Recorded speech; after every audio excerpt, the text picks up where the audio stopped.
animer la séance et y participer un tout petit peu plus que ce qui était prévu à l'origine, parce que Mathilde Larère, malheureusement, qui devait participer et même être un peu au cœur de cette table ronde avec plusieurs livres publiés par les éditions du Détour, qu'on remercie d'organiser ce débat. Mathilde Larère ne peut pas être avec nous pour une bonne mais malheureuse raison, qui est qu'elle est malade avec le Covid. Et donc voilà, on pense à elle et on espère qu'elle va bien se remettre. Le thème de la séance, c'est donc cette notion d'histoire publique. Et pour en parler, eh bien, il faut dire d'où on parle et pourquoi les gens à cette table, et Mathilde qui devait y être, et qui aurait fait une table moins masculine, évidemment, on le regrette vivement, pourquoi les gens qui sont à cette table ont un lien avec cette notion d'histoire publique, même si on ne va pas proposer une définition tout de suite, on verra peut-être pourquoi c'est pas simple de le définir, mais malgré tout, tous et toutes, si j'inclus Mathilde, on a des liens forts avec ça. Alors Mathilde Larère, qui est maîtresse de conférence à l'Université Gustave Eiffel, a une activité très importante d'histoire publique, en particulier à travers des livres publiés aux éditions du Détour. Je cite 3 titres. Il était une fois la Révolution, Rage Against the Machisme et Guns N' Roses, les objets des luttes féministes. Alors c'est des livres que vous pouvez retrouver ici et puis au stand des éditions du Détour au Salon du Livre. Et puis Mathilde Larère, elle a aussi une présence visible sur les réseaux sociaux, dans la presse, à travers différentes émissions dans les médias. Donc c'est quelqu'un qui a fortement investi ce champ sous des modalités dont on discutera même si elle ne peut pas être avec nous. À côté de moi se trouve Guillaume Mazot, à ma gauche, pour vous. Guillaume Mazot qui est maître de conférence à l'Université Paris 1 et qui lui aussi a beaucoup réfléchi et s'est investi dans l'histoire publique sous différentes formes. Une forme plus théorique, entre guillemets, à travers des textes, notamment dans son livre Le vin de l'histoire, dans son petit livre que je vous conseille vivement, le petit livre Histoire aux éditions Anamosa, dans la collection Le mot est faible, qui propose une belle réflexion sur ce qu'est l'histoire et comment l'histoire savante et l'histoire publique coexistent et peuvent se nourrir. Et puis, un investissement dans l'histoire publique aussi de façon plus pratique, à travers notamment des démarches de création théâtrale, dont j'espère qu'il pourra nous dire un mot. Et puis, à côté de moi, à ma droite, à gauche pour vous, François Darocha-Carnero, qui est donc vice-président de l'Association des professeurs d'histoire et géographie, et que donc, beaucoup, je pense, connaissent déjà, qui est chercheur associé à l'Université d'Artois, qui a notamment publié aux éditions du Détour une histoire de France en crampons, donc j'imagine qu'il pourra aussi signer des livres. Peut-être que Guillaume et François pourront signer Mathilde Larère, en imitant la signature de Mathilde, si vous le souhaitez. Mais comme ça, vous aurez un souvenir en venant de voir. Je pense qu'elle fermera les yeux là-dessus.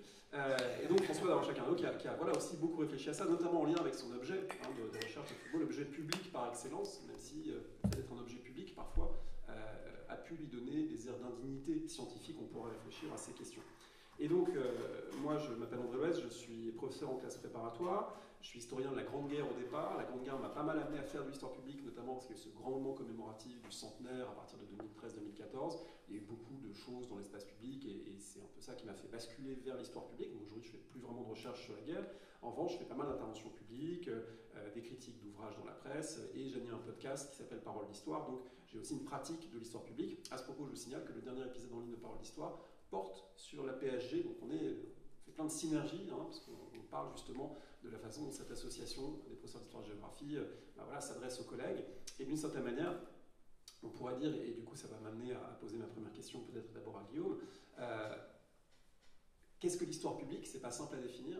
Chacune des profs d'histoire, à leur façon, peut-être faut l'histoire publique en classe, parce que la classe, c'est un lieu de médiation entre des savoirs scientifiques et puis une réception par un grand public pas toujours très éclairé, comme tout le monde le sait. Et du coup, Guillaume, qui a cherché à proposer une forme, peut-être pas de définition, mais en tout cas des manières de cerner le mot histoire et ses déclinaisons publiques, scientifiques, savantes, etc. Comment on pourrait chercher à situer ce qu'est l'histoire publique, pour toi? C'est compliqué. Il n'y a pas une définition fixe et elle évolue au fil du temps. La première grande définition, on parle d'histoire publique depuis les années 70 dans les pays anglophones. Ça s'est tellement étendu comme pratique dans le monde qu'il y a une association internationale de l'histoire publique. C'est venu en Europe plutôt au début des années 2000. Donc c'est un phénomène en expansion, mais en même temps qui recouvre des pratiques très différentes. Et la première définition de cette histoire publique qui vient des années 1970, et ce n'est pas un hasard, c'est l'idée de transmission, de vulgarisation, comme on dit de manière c'est-à-dire on fait passer un savoir qui est produit par des scientifiques à un public plus large. Alors, toute la question de savoir qu'est-ce que c'est que le public, qui c'est le public. Souvent, c'est une réalité qu'on ne définit pas ou qu'on fantasme. Donc, il y a l'idée de transmission et de vulgarisation. C'est-à-dire que l'histoire publique, ça vient en aval, après le travail scientifique, après les articles scientifiques, etc. Donc, c'est toutes les activités qui consistent à communiquer sur l'histoire dans les médias, à faire des ouvrages de vulgarisation pour la jeunesse, etc. Donc ça, c'est la première définition. À faire des émissions, à répondre à répondre à des interviews, ça peut être des pratiques très différentes. Alors, moi, j'essaye d'ouvrir, au contraire, beaucoup plus le local. J'ai tendance à considérer que cette définition-là, elle est un peu trop... elle sépare de manière un peu trop franche, d'un côté l'histoire scientifique et de l'autre côté la vulgarisation. Dès qu'on publie un article scientifique, en réalité, on fait déjà de la médiation de l'histoire. On fait déjà la transmission puisqu'on le communique à quelqu'un d'autre, même si c'est des scientifiques. Donc en fait, dès qu'on fait de l'histoire et qu'on la transmet, qu'on cherche à la partager, j'ai tendance à dire qu'on met un pied dans l'histoire publique. Et que l'histoire publique se confond avec l'histoire dès qu'on produit du savoir et qu'on l'échange avec quelqu'un, en fait. Et de ce fait... ça recouvre, à mon avis aussi, le fait de, par exemple, chercher à partager l'histoire et à la confronter à d'autres formes de production du passé. Par exemple, la fiction, la création artistique, c'est aussi ça l'histoire publique pour moi. C'est-à-dire, pas seulement vulgariser un savoir ou le transmettre, mais aussi chercher à le confronter à d'autres pratiques de production du passé. Par exemple, la fiction, les gens qui font des films, des pièces de théâtre, à le faire dans des musées, c'est-à-dire que c'est pas seulement écrire l'histoire publique, et ces pratiques-là, elles n'interviennent pas forcément en aval, après la production du savoir, elles peuvent intervenir en même temps, on y reviendra peut-être.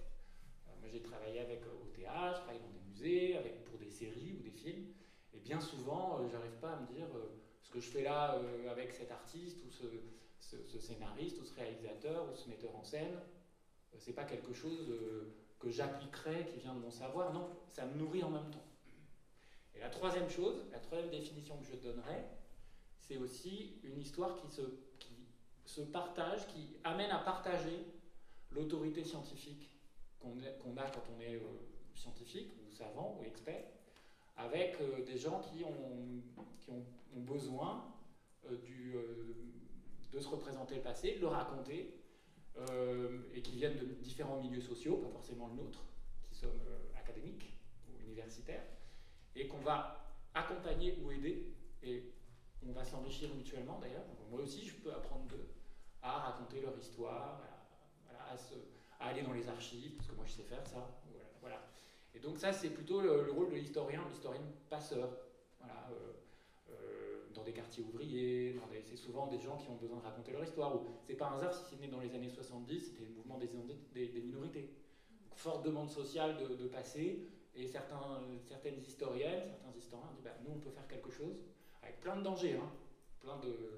Et voilà, donc pour moi l'histoire publique c'est ça, c'est vulgarisation dans un sens un peu ancien, c'est aussi confrontation du fait de raconter l'histoire avec d'autres formes qui ne sont pas scientifiques, qui sont parfois artistiques.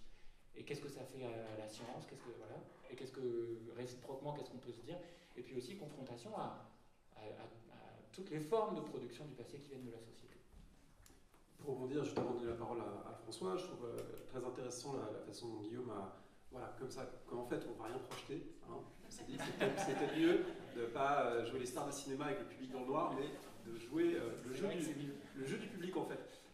Je trouve ça très intéressant. Si j'ose une métaphore un instant, ça veut dire que l'historien ou l'historienne n'est pas comme le vigneron qui d'abord distille précieusement et fabrique son savoir et les met dans des cuves et dans des bouteilles, et ensuite seulement il les transmet et puis quelqu'un le débouche ailleurs et loin. C'est-à-dire que c'est pas quelque chose on accumule du savoir, et puis ensuite au goutte à goutte on va aller le donner, le distribuer, le verser ici ou là. C'est quelque chose qui est beaucoup plus interactif. Nos grands aînés parlaient souvent des historiens comme les abeilles qui font du miel, etc., qui butinent. On trouve souvent ces métaphores dans les textes d'historiographie, de l'artisan, du miel, etc.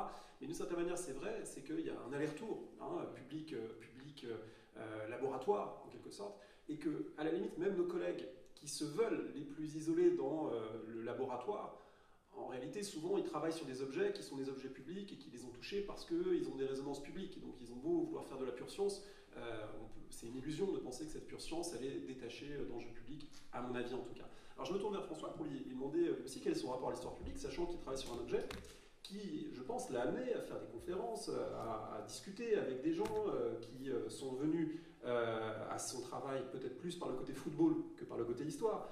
Et du coup, qu'est-ce que ça veut dire pour toi, l'histoire publique, et comment tu as pu la mettre en pratique? Déjà, l'histoire publique, comme l'a dit Guillaume, c'est une question de frontière. C'est quand même quelque chose de très flou, de très perméable entre le public ou les publics et le producteur d'histoire ou la productrice d'histoire que sont les historiennes et les historiens. Donc, à un moment ou à un autre, on est nous-mêmes publics.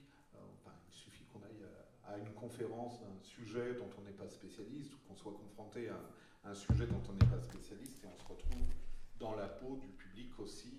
Et à notre tour, on n'est non plus historien public, mais Public de l'histoire. Voilà, public de l'histoire. Alors, lorsqu'on a un objet comme le football, bon, déjà j'arrive comme un nain sur les épaules de géants. Il y a quelques prédécesseurs depuis 40 ans. L'histoire du football est en train de se faire en France et aujourd'hui on est à l'âge de la maturité à peu près. Bon, c'est vrai qu'il y a une quête de légitimité qui a été assez difficile à obtenir dans les années 90.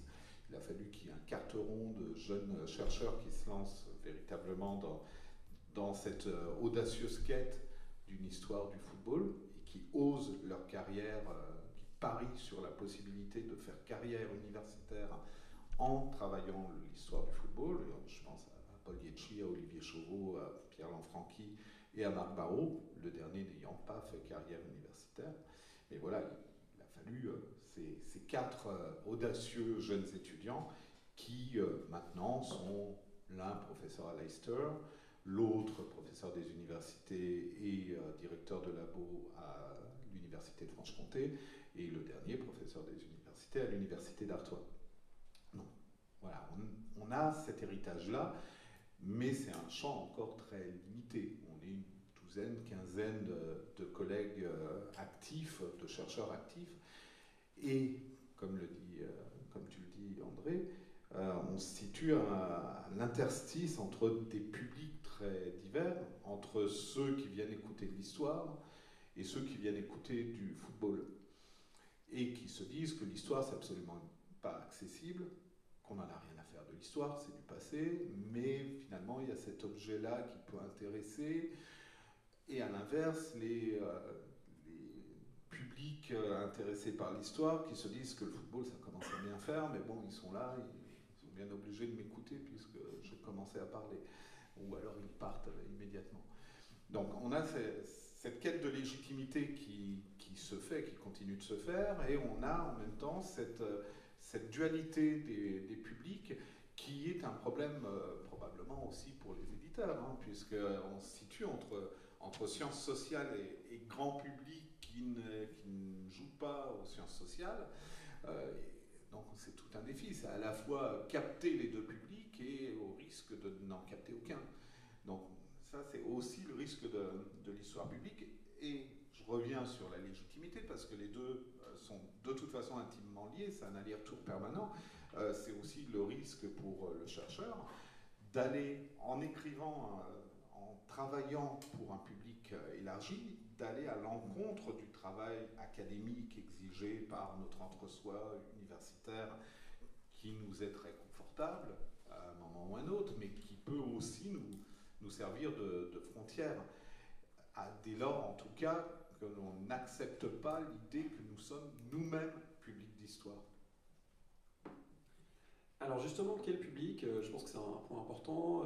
Si on regarde les rendez-vous de l'histoire, si on regarde la salle dans laquelle on est, je pense pas me tromper en disant que beaucoup d'entre vous enseignez l'histoire ou peut-être être sur le point d'enseigner l'histoire, mais voilà, je ne dirais pas que la salle est représentative du grand public, c'est pas un échantillon représentatif du grand public de la population française. Donc ça veut dire, c'est très intéressant, parce que ça veut dire que lorsqu'on fait l'histoire publique, à quel public on s'adresse, C'est une question que se posent beaucoup d'éditeurs. Je pense que l'édition du Détour se la pose. Est-ce qu'on va parler uniquement à des gens qui sont déjà dans une démarche de curiosité pour l'histoire et qui ont déjà certains codes, un livre avec des notes de bas de page, tout le monde ne va pas les lire, avec une bibliographie, etc. Certains codes graphiques aussi, des illustrations, pas d'illustrations. Voilà, c'est plein de questions évidemment qu'on est amené à se poser. Et quand on fait l'histoire publique, eh bien, à qui on parle? C'est une question à laquelle il n'est pas toujours facile de répondre.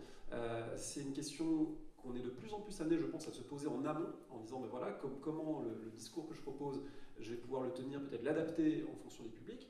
Et puis, avec ce défi immense, mais est-ce que c'est même un défi, est-ce que c'est même réaliste de se dire qu'on va parler à un hypothétique grand public? Est-ce qu'on n'est pas finalement condamné à parler à un public qui est sur la frontière, mais qui n'est pas de l'autre côté de la frontière? De l'autre côté de la frontière, le public du grand divertissement populaire, est-ce qu'on peut le toucher? Personnellement, j'ai des doutes, mais je suis ravi de les confronter à la vie de mes camarades. C'est hyper important, et en plus on est très amatrices et amateurs, nous, là-dedans. On connaît mal, par exemple, par rapport aux éditeurs, aux gens qui travaillent dans les musées, qui se posent de toute façon la question des publics. Il y a même des métiers pour ça. Et vous savez, on postule souvent l'existence du grand public. Je vais faire un livre grand public, mais on ne sait jamais vraiment ce que c'est. Donc sachant que les éditeurs ont aussi une catégorie grand public cultivé. Voilà, ça, c'est aussi une catégorie du monde éditorial. Grand public cultivé. Je ne l'ai pas encore rencontré, mais je pense qu'il existe quelque part. C'est ça. Et alors, je crois que la première des choses, si on s'intéresse à la question du livre, parce que c'est quand même notre principal outil de médiation, il y a quand même pas mal de maisons d'édition, et dont la maison d'édition des éditions du Détour.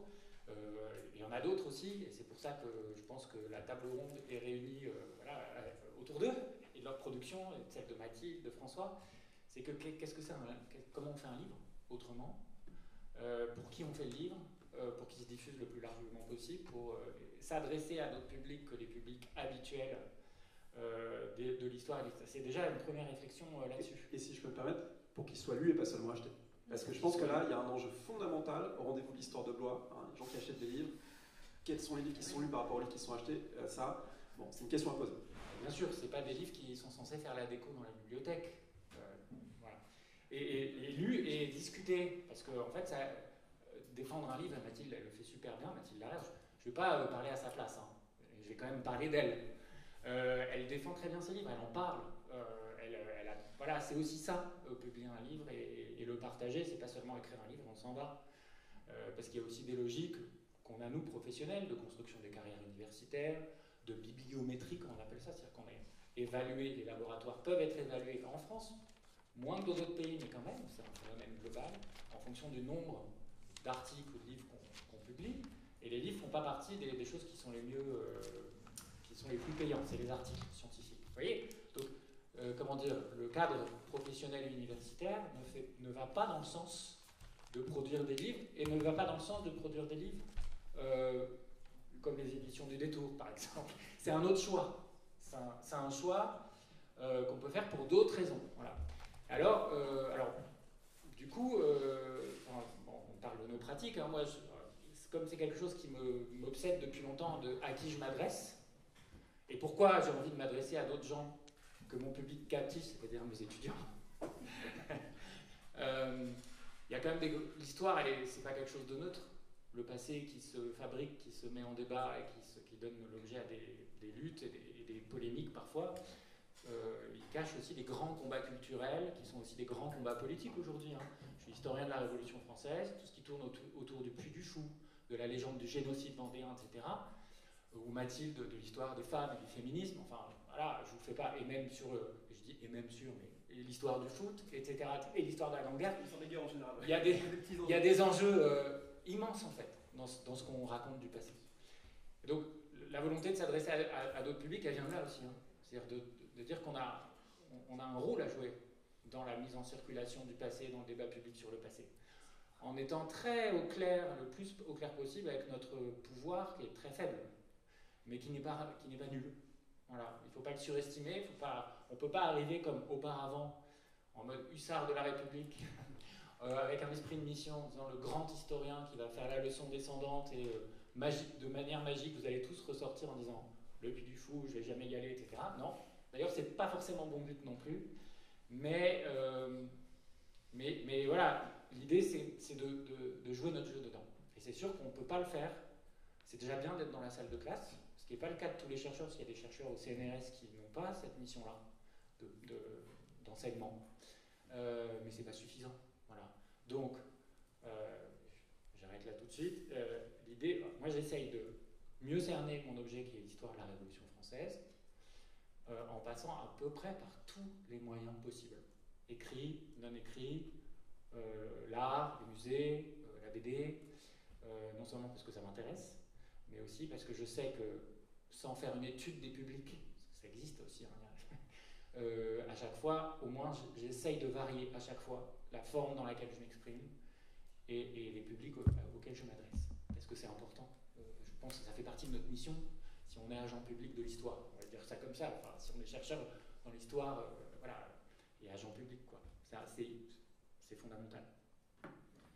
Une petite parenthèse peut-être avant de donner la parole à François, sur le fait de varier les formes. Il faut dire que c'est aussi un plaisir. De varier ces formes, de ne pas faire seulement des articles scientifiques, mais de participer à une création théâtrale, à un débat public, à Blois, etc. etc. Et c'est un plaisir peut-être qui n'est pas accessible à tout le monde de la même manière en fonction de la carrière. Je m'explique, lorsqu'on fait de l'histoire professionnellement, on passe généralement par des étapes arides et ardues qui sont en particulier la thèse de doctorat. Et la thèse de doctorat peut en faire l'histoire publique. On a un certain nombre de collègues qui s'y aventurent, mais c'est peut-être plus risqué, plus compliqué quand on n'a pas de poste, de s'exposer publiquement, de prendre des positions publiques. Alors que finalement, voilà, moi je suis titulaire d'un poste, Guillaume aussi, François est en poste. On a un peu plus de liberté pour se dire, bon voilà, si j'ai envie de m'amuser entre guillemets à faire un podcast ou à être conseiller historique sur un film, peut-être ça ralentira certaines choses académiquement du point de vue de la carrière, mais je ne prends pas non plus des risques tels, et donc je peux m'amuser un peu après ces années aux archives. Ça ne veut pas dire qu'il faut arrêter d'y aller, mais malgré tout, c'est un peu moins aride d'être voilà, sur un plateau avec des comédiens, c'est un peu moins aride que seul à la Bibliothèque nationale ou aux Archives nationales. Donc je pense que cette dimension ludique et de plaisir, elle n'est peut-être pas aussi à sous-estimer dans le fait qu'il y a une génération, dont on est des représentants ici, une génération qui est un peu en demande de ces formes-là, parce que c'est aussi retrouver une manière de plaisir de l'histoire, qui n'est pas seulement le plaisir de la recherche, c'est aussi le plaisir de la médiation. La médiation a ses plaisirs propres, et ça consiste aussi à rencontrer d'autres gens et à pas être seulement avec le public universitaire qu'on aime beaucoup, mais voilà, qui gagne à être varié. Je crois, c'est pas seulement retrouver le plaisir de faire de l'histoire, c'est aussi une façon de se retrouver, parce qu'en fait, c'est assez frustrant de se limiter à une forme d'histoire. L'article scientifique avec ses normes, c'est génial à écrire, on est ravis. On sait très bien qu'il y aura 3 à 4 personnes qui liront l'article, peut-être 10 pour les articles les plus fréquentés, mais finalement, voilà, on se livre dans un exercice très académique, très cadré, mais à un moment ou à un autre, c'est frustrant de ne se limiter qu'à cela. De même que ce serait frustrant de se limiter à un seul type d'écriture, livre, ou uniquement au spectacle. Et je crois qu'il y a l'unité de l'historien ou de l'historienne qui est en jeu aussi dans la solitude monastique qu'on a à vivre lors de l'écriture, parce que voilà, comme on est quand même seul face à sa page blanche à un moment ou à un autre. Il y a cette unité qu'on recherche à tout prix, et aussi la place que l'on peut tenir socialement. Oui, notre part est très faible, mais elle existe, et à un moment ou à un autre, ce serait peut-être aussi de la lâcheté de ne pas l'assumer, de ne pas aller vers les publics les plus variés, vers ce grand public qui n'existe absolument pas et dont nous sommes. Tu parlais de l'exercice de thèse. Il ne faut jamais oublier quand même qu'un doctorant, le jour de sa soutenance, est la personne qui connaît mieux son sujet, bien mieux que son jury, quand même. Ça permet de relativiser un petit peu la pression. Et je crois que c'est indispensable de penser à cette variété à la fois de lecture, d'auditeurs, d'auditrices de notre production, mais aussi à la variété de nos supports et de tout ce qu'on a à dire. Tellement à dire d'ailleurs que parfois ça peut être confus, mais bon, voilà, il faut toujours avoir cela en tête, je pense. Et si je rebondis là-dessus, pour se retrouver, je pense que c'est aussi sortir de la démarche purement individuelle. Parce que, effectivement, aussi bien sur le plan scientifique que sur le plan académique, il y a une large part du travail de l'historien et de l'historien qui se construit de façon très individuelle. Même individualiste, hein, il faut passer par là parce que voilà, il faut être recruté. Et puis la thèse, on l'a fait seul. Et il n'y a pas encore de thèse en coécriture. Et à mon avis, ce serait des formes à inventer un jour. Mais pour l'instant, on n'y est pas. Mais quand on fait de l'histoire publique, en fait, je pense que ce qu'on cherche aussi, c'est des collaborations et des échanges. Et des choses qui nous font un peu sortir de nous-mêmes. Parce que quand on discute avec un éditeur, vous savez, il y a plusieurs manières de faire un livre. Hein. On peut arriver avec sa clé USB, avec son manuscrit et dire voilà, et puis un mois plus tard, c'est publié. Il y a des éditeurs en fait qui fonctionnent pas loin de ce modèle-là, et on en connaît. Hein, et qui publient, voilà, et puis le livre n'est pas relu, il n'est pas travaillé, il n'y a pas de dialogue, etc. Mais c'est un peu des boîtes d'impression quasiment, hein, et j'exagère pas en disant ça, on ne nommera personne. Et puis il y a des éditeurs avec qui il y a des échanges en amont. Ils proposent un projet de livre, on en discute, on réajuste, etc. Et donc quand on fait ce type de démarche, bah, du coup on sort de nous-mêmes et on a un dialogue. Et moi de la même manière, à titre personnel, moi j'ai commencé un podcast tout seul, aussi parce que j'avais une frustration sur une certaine forme, donc je le raconte brièvement. Moi j'ai commencé l'histoire publique plutôt par la critique de livres pour le monde des livres. Et donc en recevant 10 bouquins par semaine, on essaie de trouver lesquels vont avoir une résonance et tout, on écrit un article. Et parfois vous passez 3 jours à lire le livre et à écrire l'article, puis ça paraît dans le journal, et puis silence radio. Et peut-être que les gens ont lu l'article, peut-être pas. De temps en temps, il y a une attachée de presse qui vous envoie un mail de 3 lignes en disant merci pour l'article, vraiment on est très content. Parfois l'auteur aussi se manifeste. Non, je suis pas d'accord. Merci. Ça, à la limite, c'est plus marrant. Ça, franchement, quand ça Merci arrive. pour le compte rendu sur l'histoire. Ah, voilà.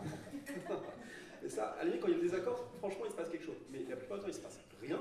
Et donc, moi, j'ai une frustration de me dire, tout ce boulot, il y a zéro discussion qui en découle. Et maintenant que j'ai lu le livre, pourquoi pas discuter avec l'auteur. Et donc, j'ai créé le podcast un peu pour ça, pour dire, maintenant que j'ai fait cette lecture, allons discuter, allons voir jusqu'où on peut aller, etc. Et du coup, c'est beaucoup plus. Et même maintenant, je fais un podcast avec un collègue podcasteur, on fait un podcast ensemble. Et on s'éclate à le faire parce que, justement, on est dans cette démarche. Donc, je pense que faire l'histoire publique, c'est aussi accepter l'idée que cette activité très solitaire de l'histoire est probablement plus solitaire qu'à la glorieuse époque des enquêtes collectives des années 1960-70, lorsque les logiques néolibérales, il faut le dire aussi, hein, de la structuration des carrières, justement misaient moins sur la bibliométrie individuelle et sur le fait de construire sa carrière personnellement avec aussi peu de postes, et que du coup il faut gravir les échelons pour en avoir un, et que du coup être dans le collectif marchait. Il ne faut pas l'idéaliser non plus, parce que le collectif c'était aussi beaucoup. Je vous renvoie à un très bel article de Cécile Dauphin, qui s'appelle Grandes enquêtes et petites mains, sur l'invisibilisation des femmes, notamment dans ces grandes enquêtes des années 60, où c'était François Furet, Jacques Ozouf, etc., qui avaient le titre d'auteur, et en fait c'était 20-30 nanas qui avaient compilé les données. Bon. Donc il ne faut pas idéaliser ça. Mais malgré tout, les logiques collaboratives étaient peut-être plus simples et plus admises comme normes professionnelles qu'elles ne le sont aujourd'hui.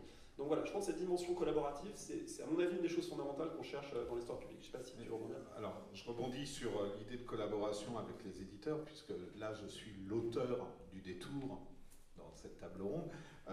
Les livres sont produits clairement par l'auteur et l'éditeur concomitamment.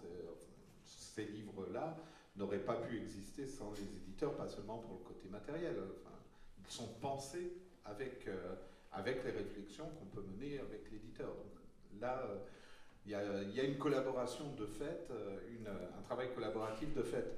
J'ajouterai également le côté collectif qui se traduit aussi dans l'édition par la publication de très nombreux ouvrages aujourd'hui où chacun écrit quelques lignes, quelques pages. Alors, ça peut être une histoire mondiale où un article ne fait que 2-3 pages ou 5 pages, comme ça peut être une histoire mondiale du XXe siècle avec des articles beaucoup plus denses, des 60 000 signes facilement, ou des hors-séries de revues, parce que j'en ai dirigé quelques-unes pour l'Humanité, sur le rugby et sur le foot, excellent hors-série sur le rugby qui vient de paraître il y a 2 mois et qui est toujours en vente dans les kiosques.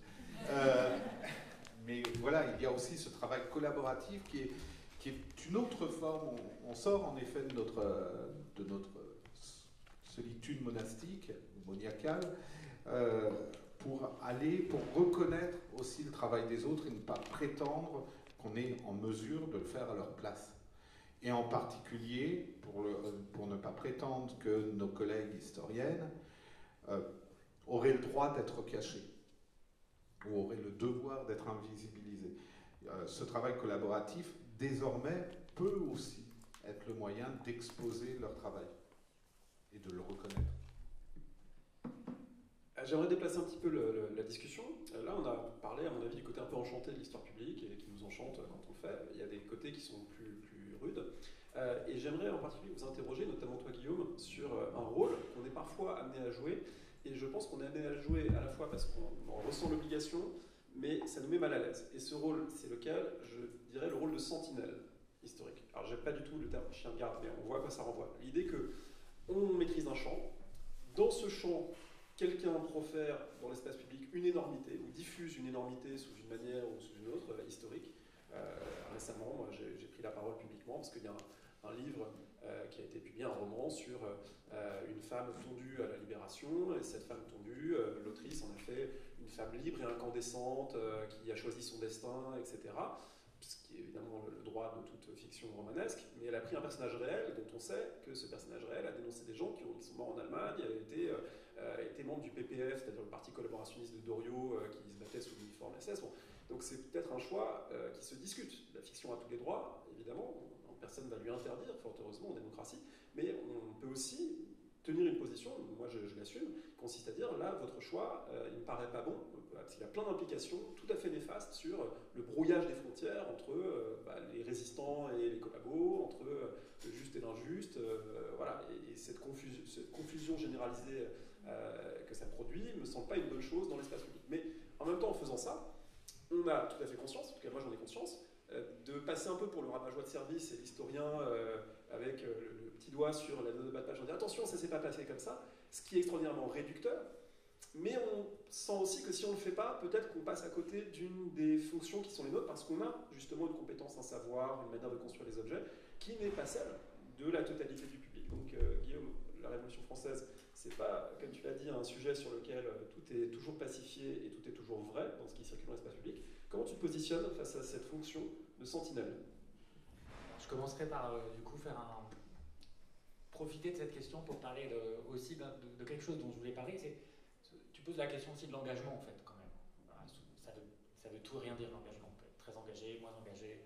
C'est pas simplement intervenir dans l'espace public, mais l'histoire publique elle est quand même née avec l'idée de travailler avec d'autres gens, avec des milieux sociaux aussi et des minorités qui avaient moins leur histoire que d'autres. Et donc, elle est inséparable de tous ces mouvements de l'histoire par le bas, de l'histoire des minorités dans les années 70. Et c'est pour ça que l'histoire publique, elle s'est aussi beaucoup orientée vers l'histoire des femmes, l'histoire des Monts Blancs, l'histoire coloniale, etc. Et c'est pour ça que Mathilde, c'est vraiment une historienne publique par excellence, Mathilde Larrey. Et dans les années 70, ça prenait la forme, par exemple, de ce qu'on appelait les History Workshops. C'était des historiens marxistes, ça vient de la gauche, hein, cette histoire publique. C'est un vrai engagement militant. Et c'est pas un gros mot, parce que je considère qu'on peut faire de la très bonne histoire, comme de la très mauvaise d'ailleurs, quand on est militant. Mais en tout cas, c'est pas un obstacle rédhibitoire, pas du tout. Ça peut faire trouver de très belles choses. Ça peut aussi complètement nous faire errer ailleurs, dans un militantisme qui instrumentalise l'histoire. Tout dépend comment on le fait. Mais ça vient de là quand même. Et les History Workshops, c'était autour de Raphaël Samuel, aux États-Unis, l'idée de travailler avec les groupes sociaux invisibilisés ou dominés, et d'aider en essayant de réfléchir le plus possible pour ne pas être le donneur de leçons, ou le redresseur de tort, ou le maître à penser.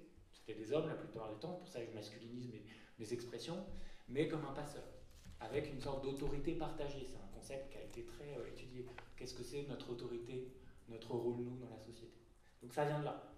Et oui, on a encore ce rôle-là. Alors moi, j'ai longtemps fait partie, il n'existe pas, c'est comme tous les collectifs, du collectif qui s'appelait Comité de vigilance sur les usages publics de l'histoire, qui est né après une loi en 2005, dans laquelle l'article 4 voulait qu'on enseigne je résume, c'est pas exactement ça, les effets positifs de la colonisation.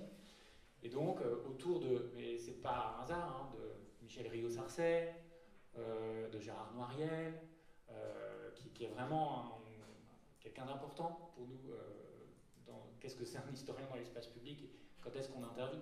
On intervient, donc il a un blog, il intervient par l'intermédiaire d'un blog, aussi par plein de manières différentes. Qu'est-ce qu'on fait quand on est dans l'espace public, qu'on voit qu'il y a un débat public qui est en train de se développer, qui manipule l'histoire, et Dieu sait si aujourd'hui c'est puissant, parce que les réseaux sociaux, mais pas seulement, parce que l'histoire a une valeur, et le passé a une valeur beaucoup plus puissante qu'il n'a eu dans le passé. Aujourd'hui, c'est un outil de frappe très important, parce que se construisent les identités dessus, c'est par ça qu'on se reconstruit nos histoires collectives, etc. Et donc oui, notre rôle, c'est d'intervenir. Mais c'est pas facile. Alors Mathilde, par exemple, a une manière explicitement militante de le faire, y compris dans la forme sur les réseaux sociaux, sur Twitter, et elle le fait mais de manière incroyable, et en plus cette forme-là l'aide à trouver de nouvelles formes aussi écrites. C'est-à-dire ça se nourrit mutuellement. Mais elle le fait beaucoup plus que moi. Moi je suis beaucoup plus méfiant, peut-être frileux diront certains, dans ce côté je vais intervenir, et d'ailleurs je me suis retiré de Twitter à un moment à cause de ça, parce que je trouvais que c'était trop. Mais quand c'est nécessaire, je le fais. Alors par exemple sur le Puy du Fou, je le fais régulièrement, puisque, alors, pas seulement le Puy du Fou. Il l'a fait avant que ce soit la mode de le faire. Oui, ça fait longtemps, oui bien sûr, oui ça fait très longtemps. Mais alors la Révolution française, c'est un peu de basse intensité quand même.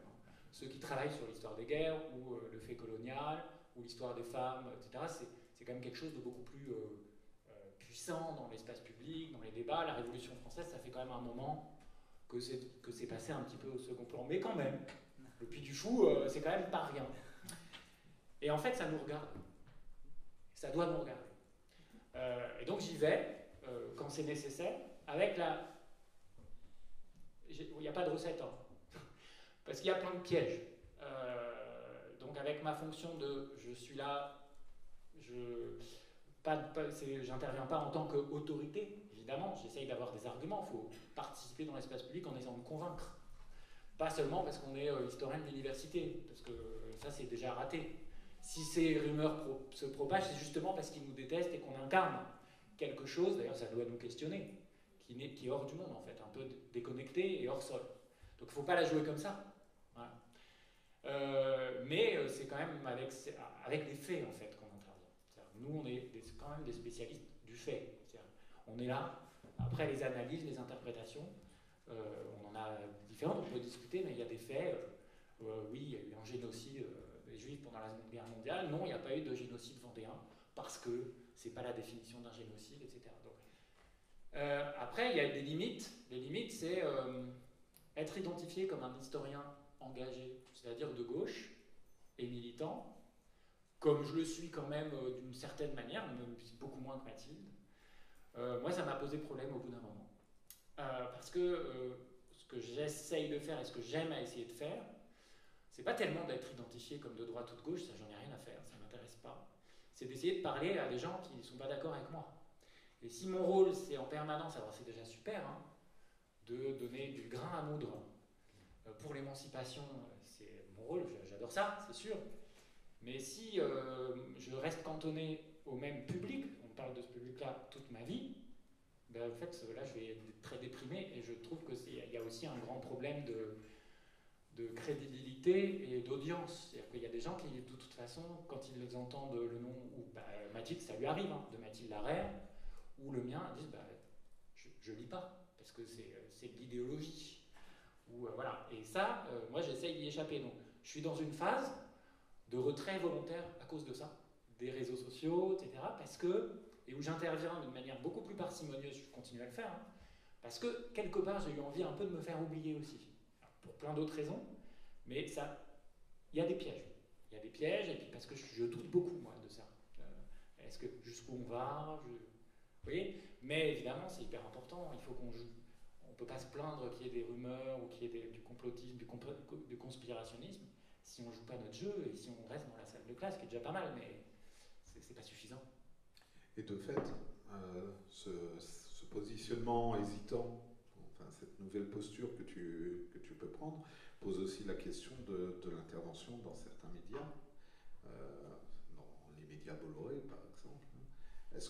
Est-ce que nous, on doit, ou sur Twitter, sur X, est-ce que nous, on doit continuer à porter la parole, alors que l'on sait très bien que notre parole, finalement, a une audience assez faible? Est-ce qu'on doit se prostituer jusque-là? Voilà. Est-ce que notre histoire publique peut continuer à l'être?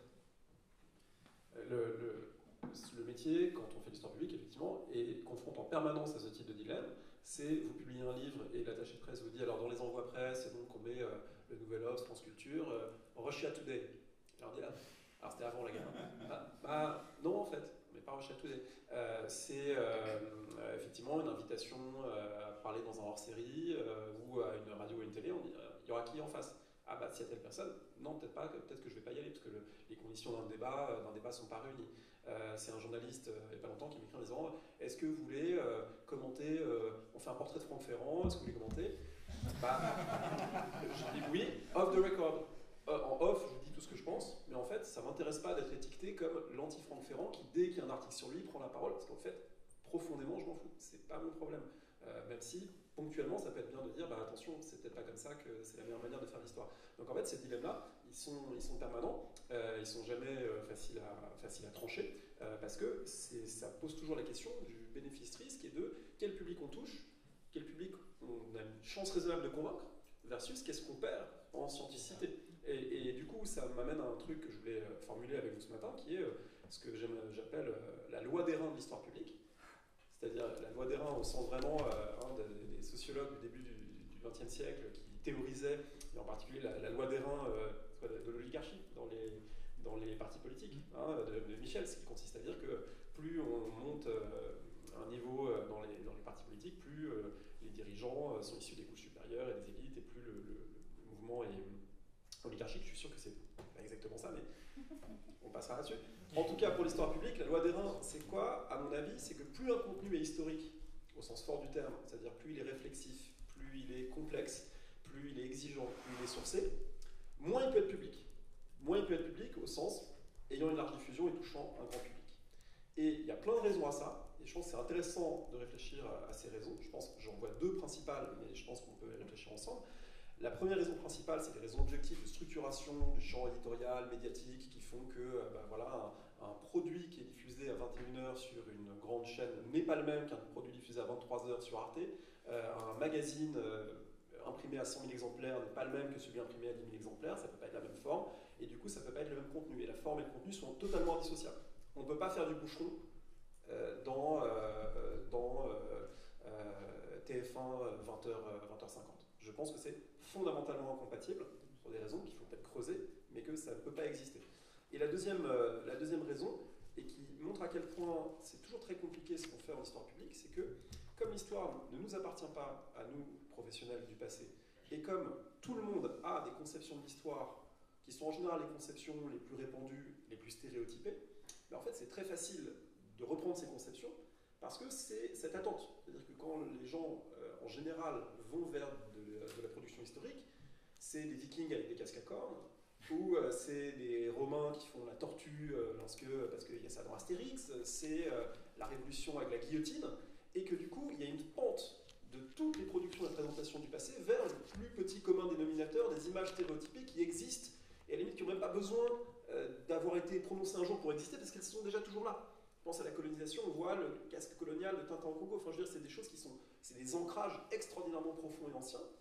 Et donc, par définition, la démarche savante va venir complexifier ça et dire, en fait, les Vikings n'avaient pas de casque à cornes. En fait, peut-être qu'il ne faut pas les appeler les Vikings. En tout cas, c'était certainement pas des dracards, etc. Et donc, tout ce qui est le préconçu, toutes les prénotions, on va essayer de les complexifier, de les relativiser, de les remettre en jeu. Et ça, c'est ce que tous les collègues font en général en classe, en permanence confrontés aux prénotions qu'on doit casser et retravailler, et pédagogiquement ça se fait bien, à mon avis, avec une classe. Est-ce que ça se fait bien avec 10 millions de personnes qui attendent qu'on leur dise ce qu'ils savent déjà, et qui attendent la familiarité? Donc l'exercice de l'histoire publique comme exercice de défamiliarisation avec le familier, à mon avis, c'est super compliqué à faire. Et je pense que c'est illusoire même de penser qu'on peut le faire pour le très grand public, et qu'un jour on va faire en sorte que la totalité des gens sachent que les Vikings n'avaient pas de casque à cornes. Voilà. Je pense que c'est, ou les Gaulois de casque à ailettes. Voilà. Je pense que c'est une illusion de penser qu'on pourrait le faire. Mais je suis très convaincu du contraire, et à en discuter avec vous. Je ne sais pas qui veut répondre. C'est pour ça que c'est important, en tant qu'historienne ou historien, on est là pas seulement pour intervenir, déconstruire, comme on dit, vous savez, mais sauf que le mot de déconstruction, il est évidemment employé comme une arme de délégitimation de l'intervention dans l'espace public, comme une arme politique aujourd'hui. La déconstruction, ça veut dire souvent la décadence, quand ça vient de la droite, souvent, ce discours-là. Alors qu'on est là pour ça aussi, pour, on va dire, décortiquer, démonter, mais on est aussi là pour re-raconter. Et c'est là où les bouquins de Mathilde, et pas seulement les bouquins, mais les threads, Mathilde, elle sait très bien faire ça. Elle sait à la fois démonter, détromper, contredire ce qu'on attend d'elle, ou déjouer. Est-ce qu'on est là pour ça? On n'est pas là pour plaire. C'est ça aussi qui est important. On est là, c'est l'autonomie de la science aussi. On est payé pour ça, hein, avec les impôts des gens, pour être autonome. Normalement, pour être à l'abri du goût du public, on va dire. C'est hyper important. Moi, je ne suis pas là pour plaire, je ne suis pas là pour vendre, alors vous, un petit peu plus quand même. Mais c'est pas incompatible. Et Mathilde, par exemple, c'est pour ça qu'un tweet qui intervient, par exemple, pour dire non, il n'y a pas eu... le génocide vendéen est une légende, c'est une arme de combat qui vient de l'extrême droite, etc. Mais inventer une autre forme de récit comme le thread, ou des bouquins qui justement, avec... parce que Mathilde, c'est un mode joyeux de partage de l'histoire. C'est hyper important, où on est obligé aussi, on est amené à re-raconter. On n'est pas là juste pour démonter, pour déconstruire. Et donc on est aussi à une phase où on cherche d'autres formes de narration, de récit dans les livres, parce que c'est important de défendre le livre aussi. Ça aussi, c'est un engagement aujourd'hui, quand même. Hein.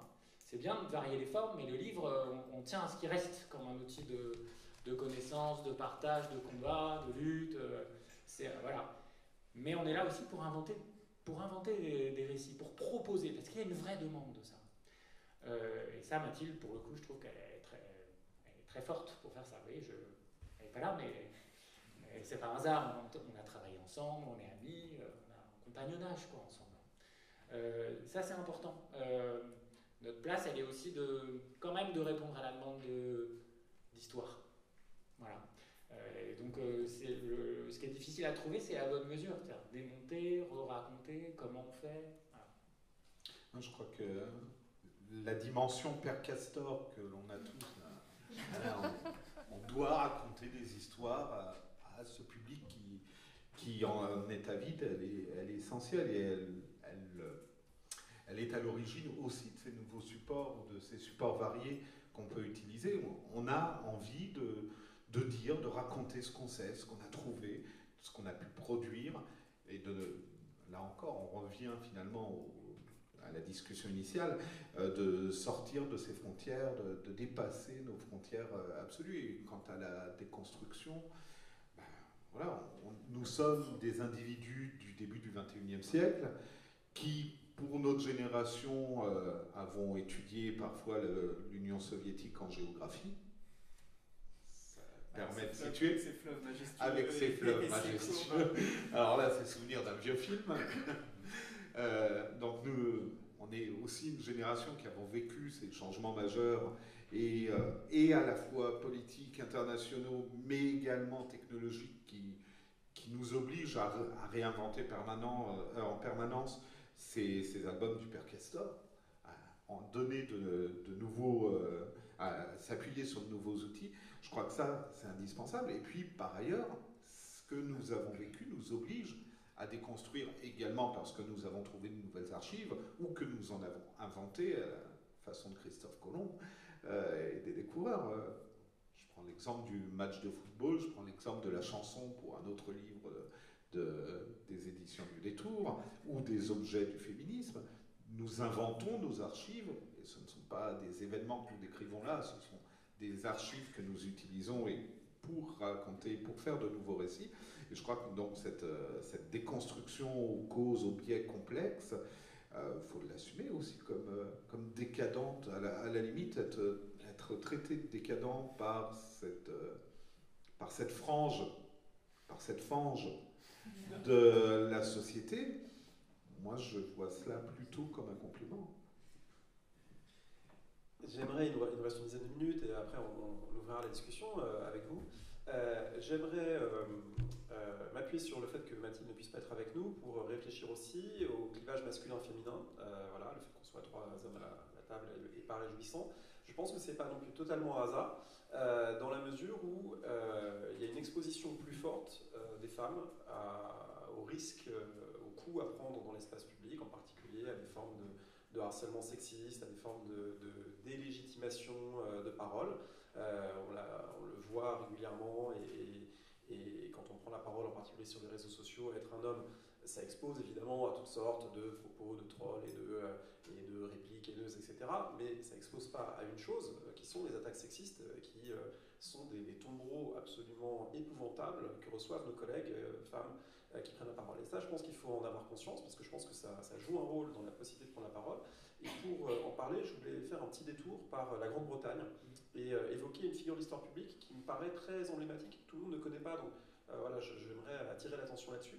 Alors je dirais pas que c'est la Mathilde Larère britannique, parce que c'est ça, mais c'est pas tout à fait ça. C'est un mélange de Mathilde Larère et de Stéphane Bern, mais le mariage heureux des deux. Elle me le reprochera si je dis ça.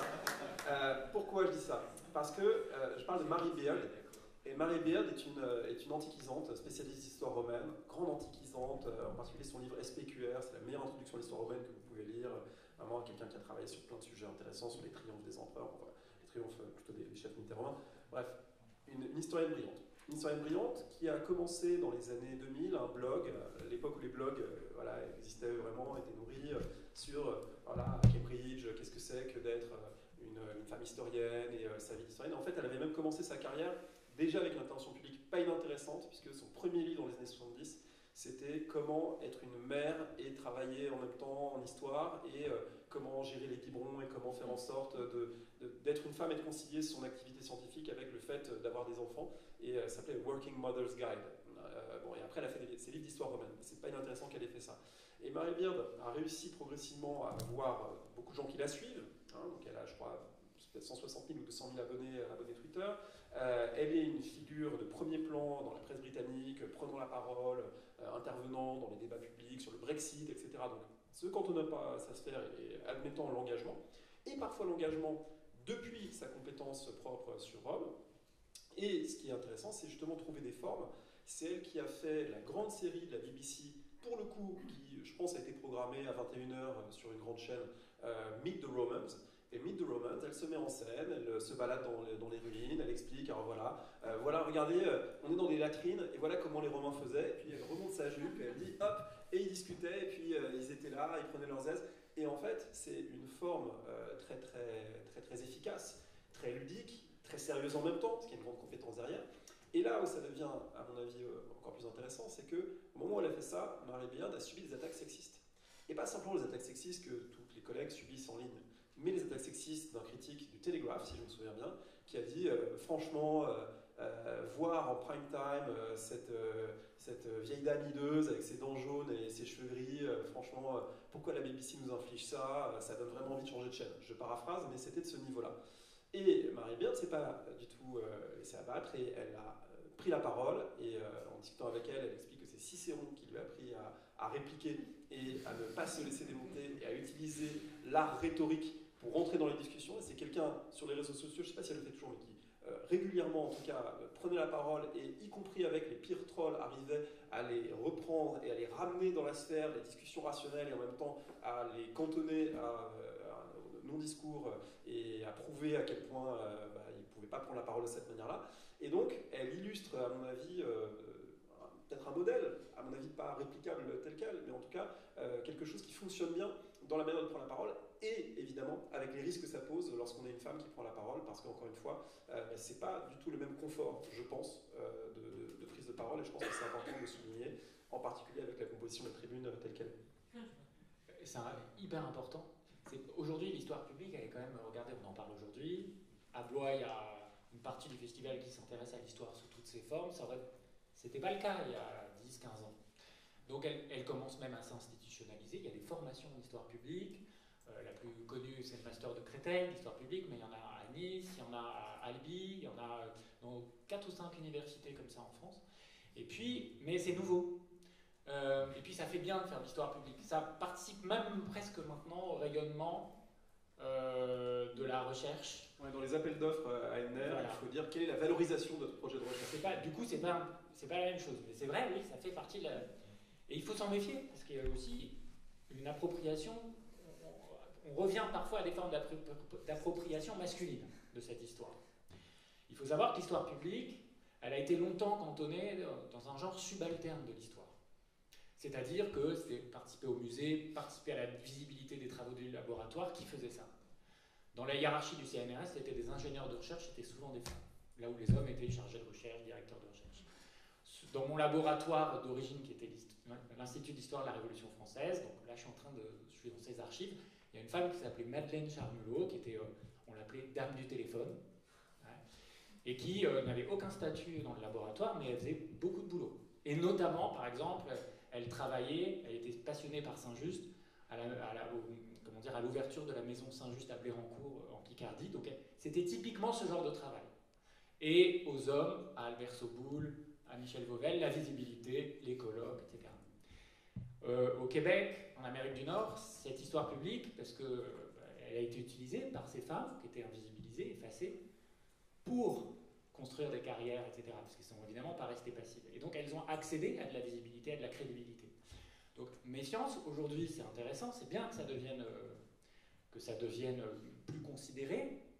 Certains considèrent encore ça un peu comme de l'histoire appliquée. Il faut vraiment se méfier, comme si d'un côté on produisait du savoir, de l'autre côté on se confrontait au monde comme si c'était séparé. Il ne faut pas que ce soit ça. Mais il faut aussi se méfier à l'appropriation masculine de cette histoire publique, parce que comme c'est évidemment médiatiquement payant, et même académiquement payant et politiquement payant, il y a des grands historiens qui disent « mais moi je fais de l'histoire publique », etc. Alors que quand on regarde, bon, ça reste de la vulgarisation un peu à l'ancienne, etc. Donc il y a toujours des rapports de pouvoir dedans, parce que précisément c'est ce qui donne de la surface, c'est ce qui donne du rayonnement, surtout aujourd'hui. Donc il faut juste se méfier, et évidemment, ça peut être un super instrument de l'égalité, en fait, et du partage de l'histoire entre les hommes et les femmes, mais il ne faut pas que ça redevienne... voilà, il ne faut pas que ce soit détourné. Je glisse sur l'idée de récupération par les hommes, d'appropriation masculine évoquée. Pour reprendre mon objet, l'histoire du football, combien de fois on me pose des questions sur l'histoire du football pratiqué par les femmes. Il n'y a pas de football féminin, c'est le même football que les hommes, il est pratiqué par des hommes ou des femmes. Je ne suis pas légitime pour parler du football pratiqué par les femmes, parce que mon objet, mon terrain est masculin. Et ce serait très risqué, à mon sens, d'oser parler au nom de mes collègues qui sont, elles et lui, parce qu'il y en a un quand même, elles et lui, spécialistes du football pratiqué par les femmes, des pratiques féminines de football. Ça, c'est aussi une attente sociale, une attente du public, puisque aujourd'hui, on voit bien que des femmes peuvent jouer au football et qu'elles y jouent très bien, et que voilà, ça répond à un besoin, une envie, à une réalité. C'est un risque que les hommes historiens s'autorisent, sous prétexte qu'ils ont travaillé sur les hommes en guerre, les hommes de la Révolution ou les hommes en short, s'autorisent à parler de ces femmes, finalement d'étendre ce que l'on sait des hommes à la marginalité féminine.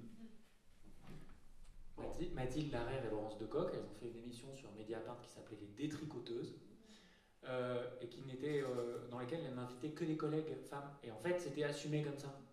Et voilà, ça fait partie aussi de cette... parce qu'elles ont très bien conscience des enjeux qui peuvent se présenter. C'est un exemple parmi d'autres. Mais en gardant en tête, à mon avis, mais c'est mon avis personnel, que ça ne doit pas aboutir évidemment à l'essentialisation inverse, qui consiste à dire que seules les femmes peuvent parler des femmes, seuls les hommes peuvent parler des hommes, seuls les descendants de colonisés peuvent parler de la colonisation, etc. Parce que c'est un autre piège. Et donc il y a cet équilibre à trouver, qui est qu'on parle des choses sur lesquelles on est compétent pour parler. Ce qui nous amène à un autre risque de l'histoire publique, et je pense qu'on s'arrêtera là et qu'on ouvrira la discussion, qui est le risque de l'omnicompétence. Parce que lorsqu'on a une visibilité, peut-être qu'on est tenté de dire, bon, d'accord, je travaille sur 14-8, mais finalement, la guerre d'Algérie, je vais quand même vous expliquer ce que c'est. Alors qu'en fait, non. Je ne vais pas vous expliquer ce que c'est. Parfois, je peux trouver une erreur dans ce que dit quelqu'un et le dire publiquement parce que c'est du savoir partagé. En revanche, être invité sur un plateau pour faire 20 minutes sur pourquoi la guerre d'Algérie, c'est ci ou ça, là, il vaut mieux décliner l'invitation. Et je pense que là aussi, c'est une discipline à avoir. C'est pas parce que c'est public que tout est possible, en fait. C'est parce que c'est public qu'il faut être encore plus rigoureux, à mon avis. Je pense que c'est pour ça que c'est une fausse opposition l'histoire scientifique, l'histoire publique, parce que l'histoire publique n'est pas moins rigoureuse. Au contraire, elle doit l'être plus. Parce que c'est public, justement. Parce que sinon, évidemment, on devient tutologue et on fait comme ces gens qui parlent des vaccins, de la guerre en Ukraine et aujourd'hui de Gaza, et puis demain des élections et du climat. Et c'est catastrophique pour le débat public. Donc voilà, c'est un autre point, à mon avis, sur lequel il faut être vigilant. Tu oublies quand même la Coupe du Monde de rugby.